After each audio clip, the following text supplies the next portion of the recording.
کیا آپ جانتے ہیں کہ خلا سے زمین پر صرف دیواریں چین ہی نظر نہیں آتی؟ آسٹریلیا کے بنجر صحراؤں میں ایک ایسی لکیر موجود ہے جو ہزاروں میل لمبی ہے اور اس کے دونوں طرف زمین کا رنگ اور ساخت بالکل مختلف ہے۔ یہ کوئی قدرتی کرشمہ نہیں بلکہ انسان کی مداخلت کی ایک ایسی داستان ہے جس نے زمین کا حلیہ بدل دیا۔ اسے ڈنگو فینس کہتے ہیں۔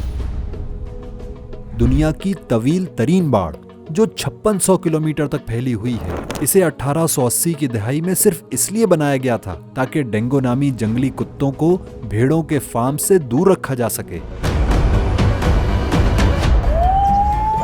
بظاہر یہ ایک معاشی حل تھا لیکن اس کے نتائج ہولناک نکلے۔ باڑ کے ایک طرف جہاں ڈینگو کتے ختم کر دیے گئے، وہاں کینگروز اور خرگوشوں کی تعداد اس قدر بڑھ گئی کہ انہوں نے پوری ہریالی چاٹ لی۔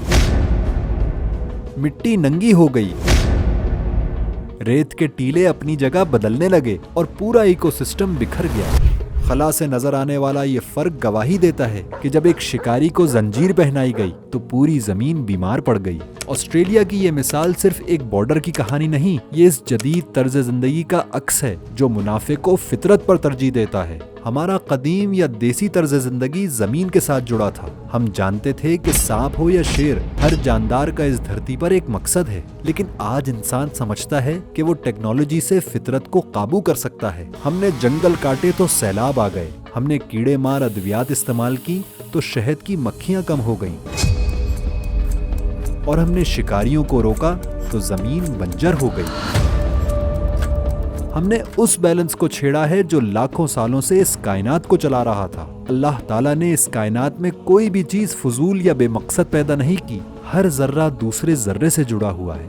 جب ہم اپنی ہوس کے لیے اس توازن کو بگاڑتے ہیں تو دراصل ہم اللہ کے نظام سے بغاوت کرتے ہیں۔ ہمیں یاد رکھنا چاہیے کہ ترقی وہ نہیں جو زمین کو زخم دے، بلکہ ترقی وہ ہے جو فطرت کے ساتھ ہم آہنگ ہو۔ قرآن پاک میں یہ آیت ہمیں جھنجھوڑنے کے لیے کافی ہے کہ ہم نے آسمانوں اور زمین کو اور جو کچھ ان کے درمیان ہے برحق ایک خاص مقصد اور توازن کے ساتھ پیدا کیا ہے۔ کائنات کا یہ حق ہی اس کا حسن ہے، اسے برقرار رکھنا اب ہماری ذمہ داری ہے۔